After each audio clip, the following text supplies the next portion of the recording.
A very good morning to all of you. Am I audible, visible? Dekhi pai ase ne, huni pai ase ne? Okay. So, আজি আমি অতি গুৰুত্বপূৰ্ণ তিনটা আমাৰ অসমক লৈ পেলাই কেইটামান গুৰুত্বপূৰ্ণ কথা ডিসকাস কৰিম। প্ৰথমটো হৈছে যে আমাৰ অসমৰ পূৰবী ডায়েৰীৰ প্ৰথমটো কনসাইনমেন্ট যেটো আমাৰ বিদেশত পঠিয়া হৈছে প্ৰথমটো এক্সপোৰ্ট পূৰবী ডায়েৰীৰ কৰা হ'ল আৰু এই এক্সপোৰ্টটো হৈছে আইসক্ৰীমৰ এক্সপোৰ্ট অসমৰ কাৰণে অতি গুৰুত্বপূৰ্ণ অসমৰ অৰ্থনীতিৰ কাৰণে আৰু আমাৰ দুগ্ধ পালনৰ লগত বা আমাৰ হোৱাইট ৰিভলিউচনৰ লগত যি সকল মানুহ জড়িত হৈ আছে তেওঁলোকৰ কাৰণে এটা অতি গুৰুত্বপূৰ্ণ বিষয়বস্তু যিসকলে ইয়াৰ পিডিএফটো বিচাৰে তেওঁলোকে এই স্ক্যানাৰ কোডটো স্ক্যান কৰি ল'ব পাৰে আমাৰ কাৰেন্ট এফেয়াৰ্সৰ পিডিএফটো আমাৰ টেলিগ্ৰাম চেনেলত শ্বেয়াৰ কৰা হয় ওকে সো অসমৰ এক্সপোৰ্ট পূৰবী ডায়েৰীৰ প্ৰথমটো কনসাইনমেন্ট আমাৰ কলৈ গৈছে ভুটানলৈ গৈছে আৰু এটা আমাৰ অসমৰ কাৰণে এটা বহুত ভাল নিউজ কাৰণ আমাৰ অৰ্থনীতিৰ ক্ষেত্ৰত আমাৰ যি সকল লোক জড়িত হৈ আছে বিশেষকৈ কৃষিৰ লগত জড়িত লোকসকল যি গৰু পালন কৰে আৰু দুগ্ধ উৎপাদন কৰে তেওঁলোকৰ কাৰণে অতি গুৰুত্বপূৰ্ণ এটা আমাৰ কাৰণে নিউজ ওকে এতিয়া প্ৰথমটো এক্সপোৰ্ট পূৰবী ডায়েৰীয়ে কলৈ কৰিলে ভুটানলৈ কৰিলে আমাৰ নিচে সুবুৰীয়া এখন ৰাষ্ট্ৰ আৰু 5627 লিটাৰছ অফ আইসক্ৰীম পঠিয়ালে আৰু কোট কোন কেইখন মাৰ্কেট দখল কৰিবৰ কাৰণে এয়া পদক্ষেপ লোৱা হৈছে এতিয়া আমাৰ যি সকল থলুৱা ব্যৱসায়ী বা দুগ্ধ পালনৰ লগত জড়িত ব্যক্তি আছে তেওঁলোকে নিজৰ আমাৰ অসমৰ মাৰ্কেট বা বজাৰ দখল কৰাই নহয় বিদেশৰ বজাৰ দখল কৰাৰ কাৰণেও এটা এটা অতি গুৰুত্বপূৰ্ণ ভুটানৰ থিম্পু পাৰো ফুটছলিং আৰু ৱাংডু এই কেইখন চহৰলৈ আমাৰ পূৰবী ডায়েৰীৰ আইসক্ৰীম গৈছে ওকে এটো হৈছে পূৰবী ডায়েৰীৰ প্ৰডাক্টছৰ প্ৰথমটো ইন্টাৰনেশ্যনেল এক্সপোৰ্ট প্ৰথমটো পূৰবী ডায়েৰীৰ ইন্টাৰনেশ্যনেল এক্সপোৰ্ট আৰু ই আমাৰ দুগ্ধ পালনৰ লগত যি সকল ব্যক্তি জড়িত হৈ আছে তেওঁলোকক বহুত বেছি উৎসাহিত কৰিছে এই এক্সপোৰ্টটো কোনে ফেসিলিটেট কৰিলে কাৰ সহায়ত এয়া সম্ভৱ হ'ল সেই অৰ্গানাইজেশ্যনটোৰ নাম হৈছে এপিডাৰ ওপৰতো তোমালোকৰ এপিএসসি প্ৰশ্ন সুধিছে আকতে সেই কাৰণে এইটো কথা তোমালোকে ভালকৈ মন কৰিবা এপিডা মানে কি হৈছে এপিডা হৈছে agricultural and processed food products export development authority তাৰ মানে এনেকুৱা এটা প্ৰতিষ্ঠান যি আমাৰ যি সকল অসমৰ বা আমাৰ খেতিয়কসকল আছে তেওঁলোকে যিবিলাক goods বা সামগ্ৰী প্ৰসেসড ফুড প্ৰডিউস কৰে তে সেইসমূহক কেনেকৈ এক্সপোৰ্ট কৰিব পাৰে তাৰ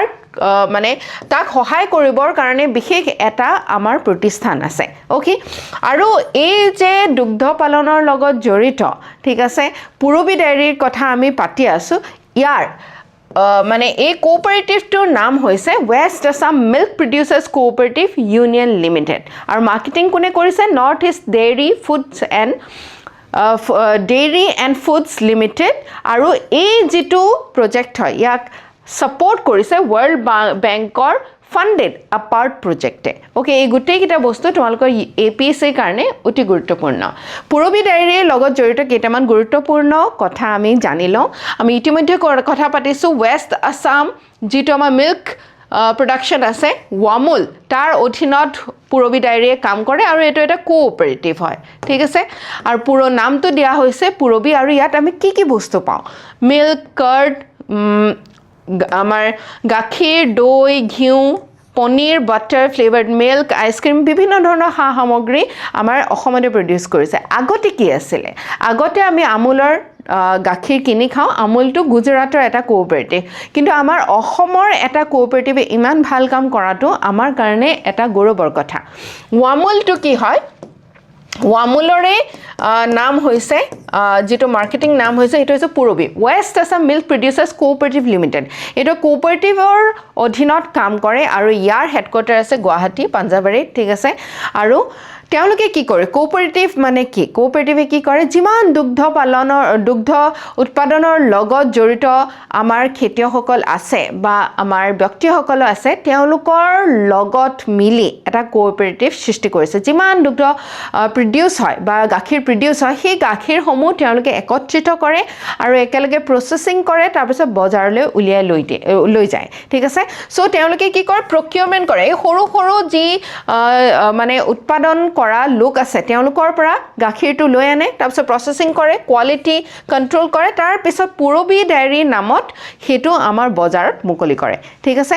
আৰু ইয়াৰ দ্বাৰা কি হৈছে কোঅপাৰেটিভৰ এটা বহুত ডাঙৰ ৰোল আছে আমাৰ অসমৰ কাৰণে নহয় গোটে ভাৰতবৰ্ষৰ কাৰণে আৰু কোঅপাৰেটিভ সিস্টেমটো বুজি পোৱাটো অতি গুৰুত্বপূৰ্ণ কাৰণ ই আমাৰ অৰ্থনীতিৰ কাৰণে এটা ডাঙৰ অৰিহণা যোগায় তাৰ লগতে আমাৰ যিবিলাক থলুৱা সৰু সৰু খেতিয়ক আছে বা সৰু সৰু উৎপাদনকাৰী আছে তেওঁলোকক এটা বহুত ধুনীয়া প্লেটফৰ্ম দিয়ে এটা ধুনীয়া মঞ্চ দিয়ে a cooperative society is a voluntary association মানুহে কি কৰিব পাৰে তাত ভলিউন্টাৰীলি ইচ্ছাৰে জয়েন কৰিব পাৰে আৰু কোনে কোনে জয়েন কৰিব পাৰে যি এটা কমন গোল এচিভ কৰিব বিচাৰিছে যেনেকৈ আমি দেখো কোঅপাৰেটিভ হৰ্থেবাৰী আমাৰ যিসকল কাঁহ পিতলৰ লগত জড়িত উদ্যোগী আছে বা এই ব্যৱসায়টোৰ লগত জড়িত আছে তেওঁলোকৰ এটা কোঅপাৰেটিভ আছে সৰু সৰু সকলে কোনোবা কাঁহী বনাইছে কোনোবা বাটি বনাইছে তেওঁলোকে একেলগে আহি পেলাই কি কৰিব বিচাৰিছে কমন ইকনমিক সোশ্যাল আৰু কালচাৰেল অবজেক্টিভ তেওঁলোকে একেলগে উলিয়াই বস্তুখিনি একেলগে সকলো একত্ৰিত হৈ পেলাই তেওঁলোকৰ বাচন বৰ্তন ইত্যাদি এই ক্ষেত্ৰত আমি পুৰবী ডায়েৰীৰ ক্ষেত্ৰত গাখীৰৰ প্ৰডাক্টছৰ কথা পাতো হৰ্থেবাৰী কাঁহ পিতলৰ ক্ষেত্ৰত আমি কাঁহৰ বাচন বৰ্তনৰ কথা পাতো সো এই বস্তুবিলাক কিমান দামত মাৰ্কেটত এৰিব তাৰ পৰা যি প্ৰফিট পাব তাৰ পৰা যি তেওঁলোকে লাভ আদায় কৰিব সেই লাভটো তেওঁলোকে আকৌ নিজৰ মেম্বাৰছৰ মাজত কেনেকৈ বিতৰণ কৰিব আৰু কিছু তাৰ লাভাংশ তেওঁলোকে নিজৰ সোসাইটিৰ ডেভেলপমেন্টৰ কাৰণে বা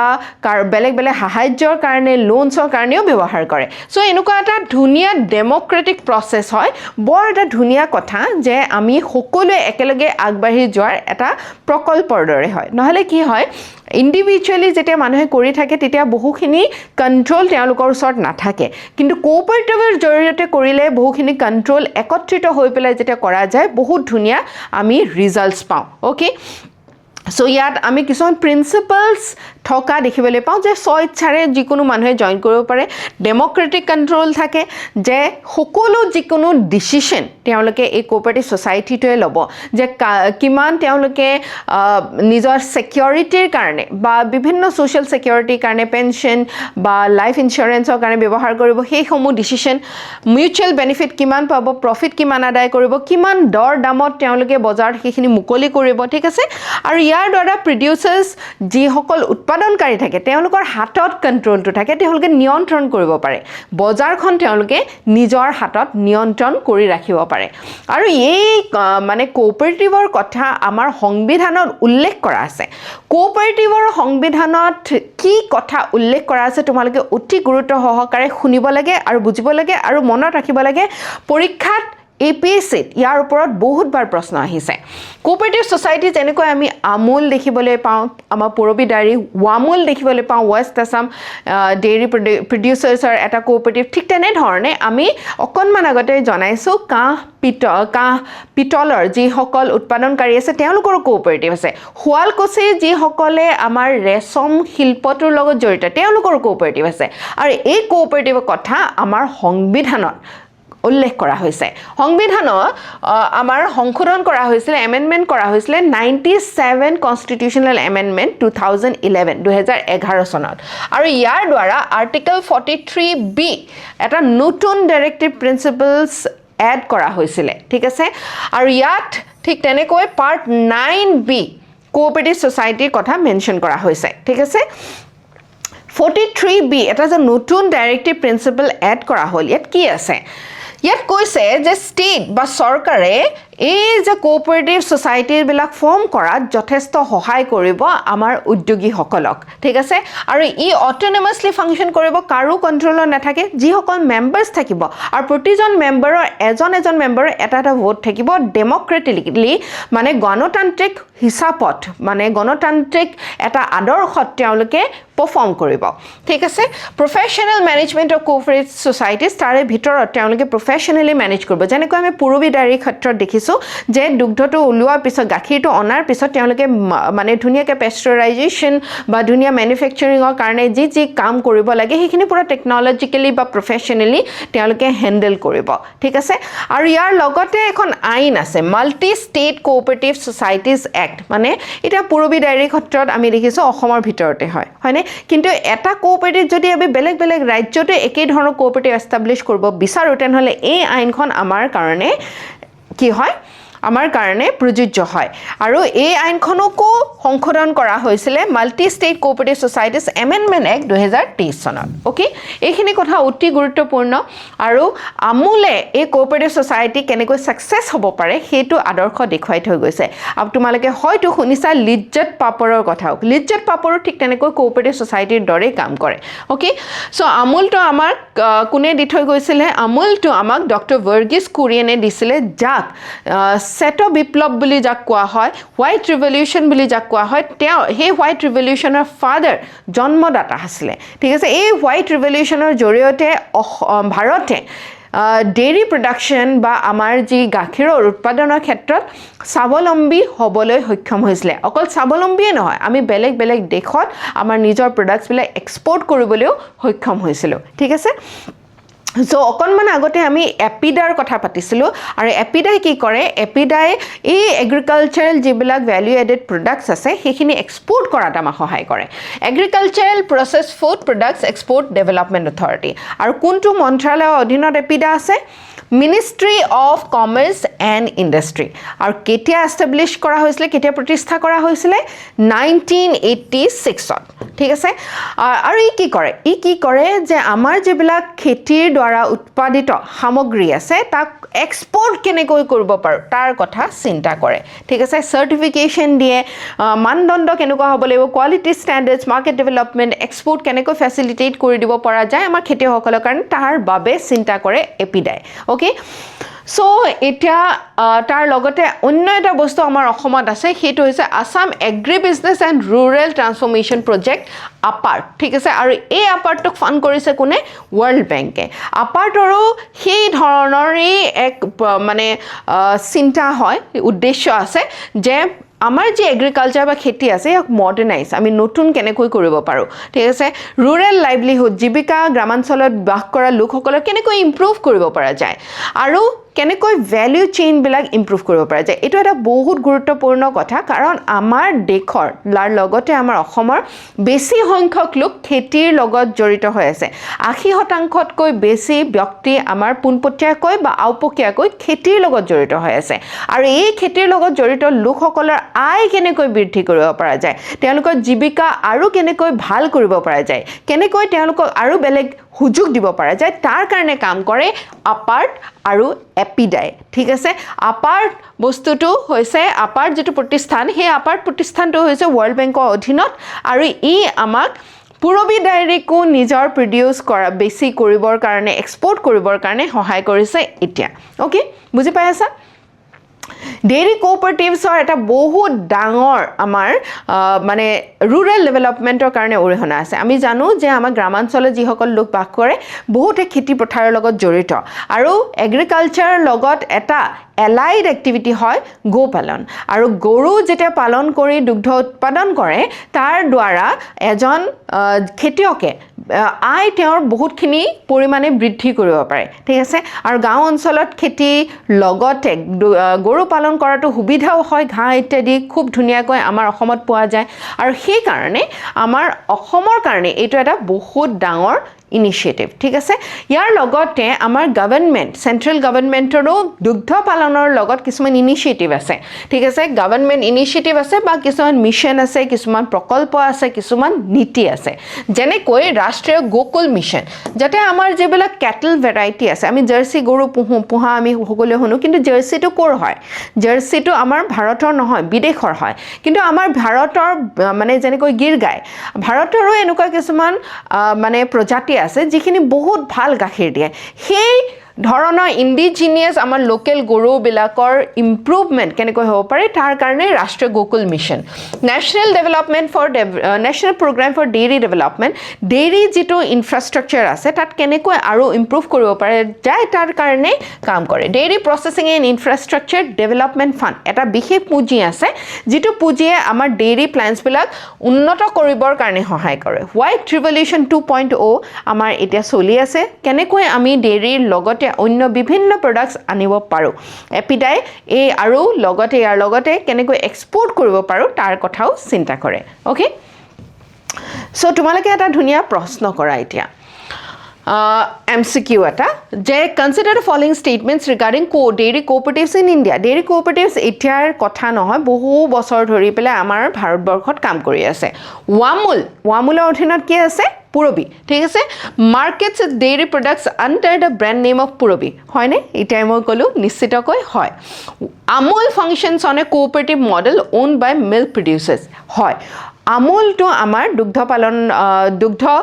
প্ৰডিউচ কৰা যিসকল লোক আছে তেওঁলোকৰ এটা কোঅপাৰেটিভ মডেল আৰু এইটো কোঅপাৰেটিভ মডেল ষ্টাৰ্ট কৰিছিলে ডক্টৰ ভাৰ্গিছ কুৰিয়েনে APEDA functions under ministry of agriculture and farmers welfare এইটো আমি পৰীক্ষাত দেখিলে হয়তো হয় নিচিনা অনুভৱ হ'ব কিন্তু এইটো ক'ৰ অধীনত কাম কৰে এপিডাই মিনিষ্ট্ৰী অফ কমাৰ্চৰ অধীনত কাম কৰে সেইকাৰণে এই ষ্টেটমেণ্টটো ভুল আৰ্টিকল 43 কোঅপাৰেটিভছৰ ক্ষেত্ৰত লগত জড়িত আৰু 2011 চনত এই কোঅপাৰেটিভৰ লগত জড়িত এইটো নতুন DPSP অনা হৈছিলে constitution encourages the promotion of cooperative society আমাৰ কনষ্টিটিউশ্যন সংবিধানে কোঅপাৰেটিভ ছ'চাইটি ফৰ্ম কৰাত কি কৰে উৎসাহ যোগায় আৰু তাৰে এটা প্ৰমাণ হৈছে আৰ্টিকল 43B হয়নে সো 3 টো যদি আমি এলিমিনেট কৰোঁ 1 2 and 4 is the correct answer তাৰ লগতে এটা মেইনছৰ উত্তৰ তোমালোকে লিখিবা Cooperative institutions have played a crucial role in transforming India's dairy sector. Cooperative যিটো society যিবিলাক society আছে আমাৰ dairy sectorটো সম্পূৰ্ণৰূপে নতুন কৰাত বা ৰূপান্তৰ কৰাত যথেষ্ট সহায় কৰিছে এই ক্ষেত্ৰত discuss the contribution of dairy cooperatives such as Amul to rural development এই ক্ষেত্ৰত আমুলৰ কেনে ধৰণৰ অৰিহণা আছে সেই কথা উল্লেখ কৰিব গৈছে how can similar models strengthen agriculture and dairy development in north east India তেনেকুৱা ধৰণৰ similar model আমি north eastত কেনেকৈ আনিব পাৰোঁ বা কাম কৰিব পাৰে সেই কথাৰ ওপৰত লিখিব কৈছে তোমালোকে ইয়াত পুৰবী ডায়েৰীৰ কথা ৱামুলৰ কথা লিখিব পাৰা ওকে নেক্সট অতি গুৰুত্বপূৰ্ণ এটা বিষয়বস্তু আমি ডিসকাস কৰিম যিটো শেহতীয়াকৈ দেশভক্তি দিৱস আমাৰ অসমত পালন কৰা হৈছে আৰু এই দেশভক্তি দিৱস কাৰ লগত জড়িত তৰুণ ৰাম ফুকনদেৱৰ লগত জড়িত যি নিজৰ অদম্য সাহস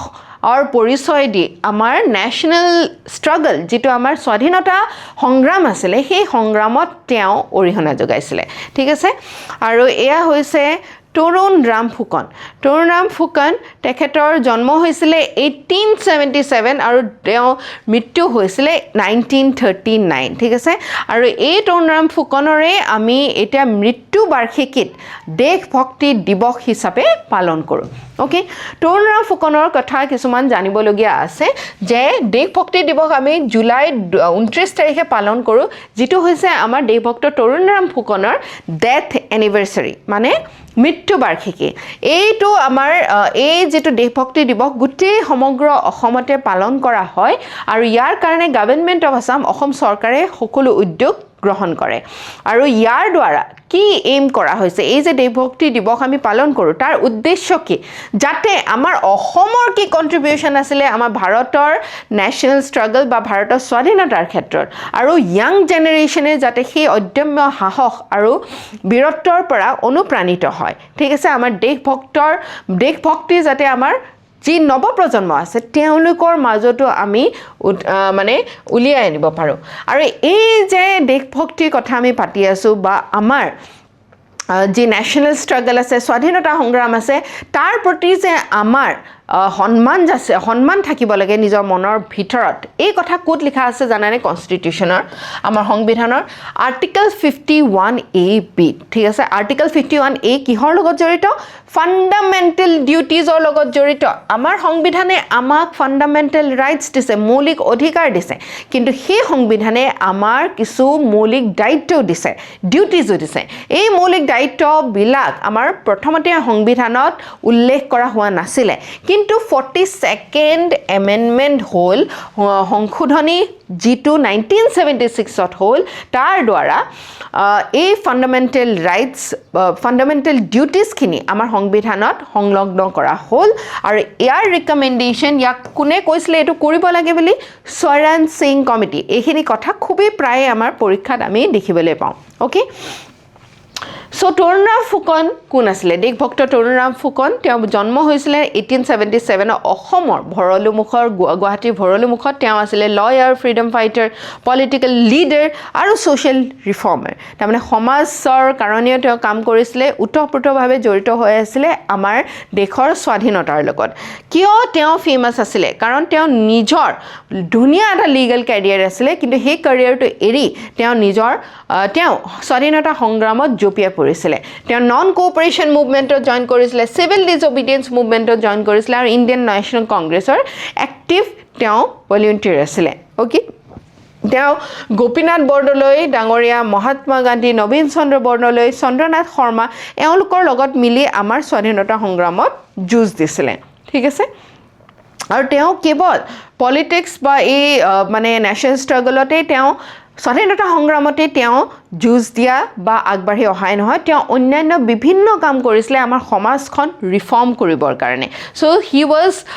আ সোশ্যাল ৰিফৰ্মাৰ আৰু আমাৰ পাব্লিক বা আমাৰ জনসাধাৰণক অৱেৰ কৰিবলৈ সজাগ কৰিবলৈ সচেতন কৰিবলৈ যথেষ্ট কষ্ট কৰিছিলে ওকে সো এইটো এটা অতি গুৰুত্বপূৰ্ণ দিৱস দেশভক্তি দিৱসৰ ওপৰত তোমালোকৰ পোনপটীয়া প্ৰশ্ন আহিব পাৰে আৰু ইউপিএসসিও এই বিষয়ক লৈ পেলাই আগতে প্ৰশ্ন এটা সুধিছিলে জিএস পেপাৰ 1ত প্ৰশ্নটো আছিল regional leaders played a crucial role in transforming Indian freedom movement into a truly national movement তাৰমানে আমাৰ অঞ্চল ভিত্তিক যি সমূহ লিডাৰ্স বা নেতা আছিলে তেওঁলোকে যি সংগ্ৰাম আমাৰ স্বাধীনতা সংগ্ৰামত যি কষ্ট কৰিছিলে সাধনা কৰিছিলে সেয়া সঁচাকৈয়ে আমাৰ কাৰণে এটা ডাঙৰ বিষয়বস্তু হেতু সঁচাকৈয়ে আমাৰ নেশ্যনেল মুভমেন্টক প্ৰাণ ঢালিছিলে okay Discuss the contribution of regional freedom fighters in India's struggle for independence with suitable example from Northeast India. আমাৰ উত্তৰ পূৰ্বাঞ্চলৰ এনেকুৱা কোনে কি কাম কৰিছিলে তাক উল্লেখ কৰি পেলাই এই উত্তৰটো লিখিব কৈছে সো দেশভক্ত তৰুণৰাম ফুকন ডাঙৰীয়া তাৰ লগতে কনকলতা বৰুৱা আমাৰ তিৰত সিং তাৰ পিছত এনেকৈ বহু লোকে আমাৰ নৰ্থ ইষ্টৰ ফালৰ পৰা বিভিন্ন ৰাণী গাইদিনলিও আহে তাতে যি আমাৰ স্বাধীনতা সংগ্ৰামত বহুখিনি মানে কষ্ট কৰি আৰু বহুতে প্ৰাণ আহুতি দিও আমাৰ স্বাধীনতাৰ কাৰণে যুঁজ দিছিলে নেক্সট অতি গুৰুত্বপূৰ্ণ এটা বিষয়বস্তু যেটো হৈছে অসম আৰু মেঘালয়ৰ যেটো সীমান্ত আছে এই সীমান্তত আমি প্ৰায় দেখিবলৈ পাওঁ ডিসপিউট বা আমি কিছুমান উত্তপ্ত পৰিস্থিতি সৃষ্টি হোৱা দেখিবলৈ পাওঁ সংঘাত সৃষ্টি হোৱা দেখিবলৈ পাওঁ আৰু ইয়াৰ পুনৰবাৰ আমি অসম আৰু মেঘালয় বৰ্ডাৰত এনে এক ডিসপিউট বা এনে এক সংঘাত দেখিবলৈ পাইছো এতিয়া গুৰুত্বপূৰ্ণ কথা যে অসমৰ কোন কেইখন ডিস্ট্ৰিক্টে মেঘালয়ৰ লগত বৰ্ডাৰ কৰে ইয়াত চাবা আমাৰ ইয়াতে সাউথ সালমাৰা আছে গোৱালপাৰা আছে কামৰূপ ৰুৰেল কামৰূপ মেট্ৰো এই দুইখন জিলা আছে তাৰ পিছত আছে জয়ন্তিয়া ডিমা হাছাও আছে আৰু ওয়েস্ট কাৰ্বি আংলং আছে ইষ্ট কাৰ্বি আংলং নহয় ওয়েস্ট কাৰ্বি আংলং আছে তাৰ লগতে কাছাৰৰ লগতে এটা সৰু বাউণ্ডাৰী শেয়াৰ কৰে সীমান্ত শেয়াৰ কৰে ওকে এটা কথাটো কি হৈছে এটা নতুন এটা সংঘাত আমি দেখিবলৈ পাইছো কোট জাৰিহাট গোৱালপাৰা আৰু ভালুকমাৰী নৰ্থ গাৰো হিলছৰ মাজত ঠিক আছে এইখিনি অঞ্চলত আমি পুনৰ সংঘাত দেখিবলৈ পাইছো আৰু এইটোৰ ওপৰত আগতেও প্ৰশ্ন এপিএসসি কৰিছে সেই কাৰণে তোমালোকে এইটো টপিক অতি গুৰুত্ব সহকাৰে চাব লাগে আৰু মেপৰ সহায়ত তোমালোকে যেতিয়া এই এনসাৰটো লিখিবা তোমালোকে উত্তৰটো ধুনীয়াকৈ উপস্থাপন কৰিবলৈ সক্ষম হ'বা A banner supporting Meghalaya was reportedly placed inside Assam's claimed territory অসমে যিখিনি বৰ্ডাৰ বা এৰিয়া আমি বুলি নিজৰ বুলি কওঁ সেইখিনি এৰিয়াত মেঘালয়ক ছাপোৰ্ট কৰি পেলাই বেনাৰ লগাই দিলে আৰু তাৰ পৰা প্ৰটেষ্ট বা প্ৰতিবাদ আৰম্ভ হ'ল আৰু officials from both states held peace meeting and appeal for restraint দুয়োখন ৰাজ্যৰ যি বিষয়ববী আছে তেওঁলোকে মিটিং কৰি পেলাই এই প্ৰটেষ্ট বা এই হুলস্থুলটো শান্ত কৰিবৰ কাৰণে যত্ন কৰিলে এতিয়া কথা হ'ল যিবিলাক আমাৰ বৰ্ডাৰ ডিস্পিউট আছে এই ডিস্পিউটছবিলাক আমাৰ কেৱল আমাৰ যি ৰাজ্য চৰকাৰ আছে তেওঁলোকে সেই সম্পূৰ্ণ সমাধান কৰিব নোৱাৰে টু আ গ্ৰেট এক্সটেণ্ট কিছুমান আমি বুজা পৰাৰে আগবাঢ়িব পাৰোঁ কিন্তু ইয়াত আমাৰ চেণ্টাৰ বা আমাৰ যি কেন্দ্ৰীয় চৰকাৰ আছে তেওঁলোকৰ সহযোগিতা অতি প্ৰয়োজনীয় কাৰণ আমাৰ যি সংবিধান আছে আমাৰ সংবিধানে আমাৰ ৰাজ্যসমূহক নিজৰ বৰ্ডাৰ সলনি কৰাৰ অধিকাৰ দিয়া নাই আমাৰ ৰাজ্যসমূহে যদি নিজৰ সীমান্ত সলনি কৰিব বিচাৰে সেইটো কিন্তু পাৱাৰ কেৱল কেন্দ্ৰীয় চৰকাৰৰ আছে আৰু এই ক্ষেত্ৰত আমি কি দেখিছোঁ অসম পুলিচ আৰু মেঘালয় পুলিচে নিজে আৰু আমাৰ যি জিলা প্ৰশাসন আছে তেওঁলোকে মিলি পেলাই ইয়াৰ ওপৰত ডায়লগ বা ডিছকাশ্যন কৰিলে ঠিক আছে আৰু এই ডিস্পিউটটো সমাধান কৰিবলৈ টু সাম এক্সটেণ্ট সক্ষম হ'ল আৰু এই যিটো বাউণ্ডেৰী ডিস্পিউট এই ডিস্পিউটটো আমাৰ আজিৰ নহয় বহু দিনৰ যেতিয়াৰ পৰা মেঘালয় নতুনকৈ ফৰ্ম হৈছিলে এই মেঘালয় ফুল ফ্লেজড ষ্টেট হৈছিলে 1972 আণ্ডাৰ এই বিশেষ আইনখনৰ অধীনত নৰ্থ ইষ্টাৰ্ণ এৰিয়াজ ৰিঅৰ্গেনাইজেশ্যন এক্ট 1971 এই আইনৰ অধীনত আমাৰ অসমৰ পৰাই মেঘালয়ৰ জন্ম হ'ল 1972 আৰু মেঘালয় কিন্তু এই যিটো আমাৰ সীমান্ত আছে আমাৰ অসমৰ আৰু মেঘালয়ৰ মাজত যি সীমান্ত আছে সম্পূৰ্ণ সীমান্তটো তেওঁলোকে মানি লোৱা নাই কিয় কাৰণ তেওঁলোকৰ মতে এইটো যে তেওঁলোকে হিষ্ট্ৰিকেলি তেওঁলোকে ইতিহাসৰ মানে যদি পাতলুটিয়াই চাই তেনেহ'লে বহুখিনি সময়ত এইখিনি অঞ্চল অসমৰ যিখিনি অঞ্চল এতিয়া সেই অঞ্চলখিনিত তেওঁলোকে খেতিবাৰী ইত্যাদি বা তেওঁলোকৰ দখলত আছিলে কিন্তু যিটো আমাৰ এই মানে পুনৰ সীমান্ত যেতিয়া শ্বেয়াৰ কৰা মানে বনোৱা হ'ল সেই টেৰিটৰিয়েল ক্লেইমছখিনি তেওঁলোকে একচেপ্ট নকৰে ঠিক তেনেকৈ আমাৰ অসমেও কিছুমান ক্লেইমছ সেই আইনখনৰ অধীনত যি সীমান্ত অনা গৈছিলে সেইখিনি আমি একচেপ্ট নকৰোঁ যিটো কাৰণত আমাৰ এই যে সংঘাত এই ডিস্পিউটছবিলাক অসম আৰু মেঘালয় প্ৰায়ে দেখিবলৈ পাওঁ আৰু অসমে যাৰ লগত বৰ্ডাৰ শ্বেয়াৰ কৰে প্ৰায়ে আমি এই সংঘাতসমূহ দেখিবলৈ পাওঁ নাগালেণ্ডৰ সংঘাত আমি কিছুমান সময়ত বহুত বেয়া ৰূপত হোৱা দেখিবলৈ পাওঁ ঠিক তেনেকৈ কেৱল অসম নহয় আমাৰ ভাৰতবৰ্ষেও যিবিলাক লেণ্ড বৰ্ডাৰ্ছ বেলেগ দেশৰ লগত শ্বেয়াৰ কৰে সেইসমূহতো আমি এনেধৰণৰ সংঘাত দেখিবলৈ চাইনাৰ লগত পাকিস্তানৰ লগত বাংলাদেশৰ লগত হয়নে সো 2022 চনৰ পৰা কি হ'ল 2022 চনৰ পৰা এই যি এই সংঘাতটো আমি এমিকেবলি বা আমি বুজা পৰাৰ মাজত সলভ কৰিবৰ কাৰণে দুইখন ৰাজ্যৰ চৰকাৰে কি কৰিলে এখন মেমৰেণ্ডাম বা এগ্ৰিমেণ্ট সাইন কৰিছে ঠিক আছে in the presence of union home minister কেন্দ্ৰ আমাৰ গৃহমন্ত্ৰীৰ নেতৃত্বত বা তত্ত্বাৱধানত এই এগ্ৰিমেণ্টবিলাক আমি সাইন কৰিছোঁ আৰু আমাৰ যিমান ডিস্পিউটেড সেক্টৰছ আছে তাৰে ভিতৰত বহু কেইটাৰ আমি ইতিমধ্যে মানে সমস্যা সমাধান কৰিবলৈ সক্ষম হৈছোঁ তাৰে ভিতৰত পৰে তৰাবাৰী গিজাং হাহিম বকলাপাৰা খানাপাৰা পিলিংকাটা আৰু ৰতাচেৰা এইখিনি হৈছে আমাৰ কামৰূপ মেট্ৰ' আৰু কামৰূপ ৰুৰেলৰ মানে এৰিয়া আৰু তাৰ লগতে ৰতাচেৰা এইটো হৈছে আমাৰ কাছাৰৰ এটা জেগা সো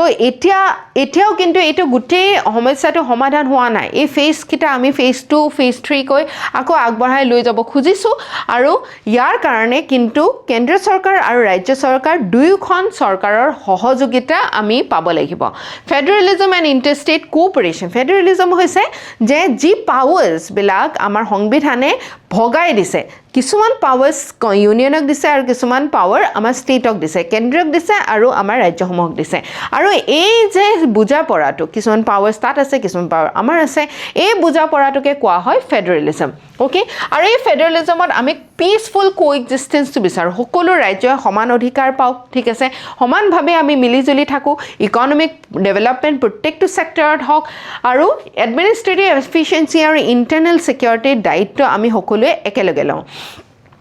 কিন্তু তথাপিও আমাৰ বৰ্ডাৰ ডিস্পিউট কিয় থাকে কাৰণ আমি বৰ্ডাৰ্ছবিলাক যিবিলাক আছিলে প্ৰায় আমাৰ বৰ্ডাৰ্ছবিলাক কলনিয়েল এডমিনিষ্ট্ৰেশ্যনৰ সময়তে বনোৱা হৈছিলে যিটো মানে ব্ৰিটিছৰ সময়তে সেই মেপবিলাক বনোৱা হৈছিলে যিটো কাৰণত এই ৰেকৰ্ডছবিলাক এতিয়া আমি মানি ল'বলৈ অস্বীকাৰ কৰে বহুতে অ'কে আৰু ইয়াত আমাৰ বহুকেইটা গভৰ্ণমেণ্টৰ ইনিচিয়েটিভ আছে যি ইয়াৰ কাৰণে কাম কৰি আহিছে ঠিক আছে এই অসম মেঘালয় বৰ্ডাৰ ডিস্পিউটটো তোমালোকে বহুত ভালদৰে চাবা ইয়াৰ ওপৰত মেইনছৰ আৰু প্ৰিলিমছৰ প্ৰশ্ন তোমালোকে প্ৰায় পাবা এটা প্ৰশ্ন তোমালোকে ইয়াত কৰা অসম মেঘালয়ৰ যিটো বাউণ্ডাৰী ডিস্পিউট আছিলে তাৰ লগত জড়িত মেঘালয় ৱাজ ক্ৰিয়েটেড আ ফুল ফ্লেজড ষ্টেট ইন 1972 হয়নে নহয় অলপ আগতে পালোঁ আমি 1971ৰ এখন বিশেষ আইনৰ দ্বাৰা আমাৰ মেঘালয় ক্ৰিয়েট কৰা হৈছিলে reorganization of north eastern states Assam Meghalaya boundary dispute originally involved 12 disputed sectors. Yes, তাৰে ভিতৰত 6টা ইতিমধ্যে সমাধান হৈছে Article 3 of the Constitution empowers Parliament to alter the state boundaries. Yes, Article 3 অনুচ্ছেদ 3 আমাৰ সংবিধানে এই পাৱাৰটো পাৰ্লিমেণ্টকে দিছে কেন্দ্ৰকে দিছে আমাৰ ষ্টেটক দিয়া নাই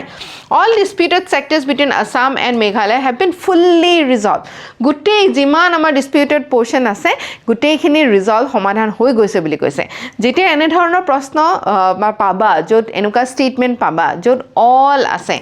ঠিক আছে ফুল্লি আছে সকলো সমাধানটো আমাৰ জীৱনতো সমস্যা সমাধান নহয় হয়নে সো এইটো হৈছে ভুল আৰু যদি ভুলটো আমি এলিমিনেট কৰোঁ 1 2 and 3 is the correct answer okay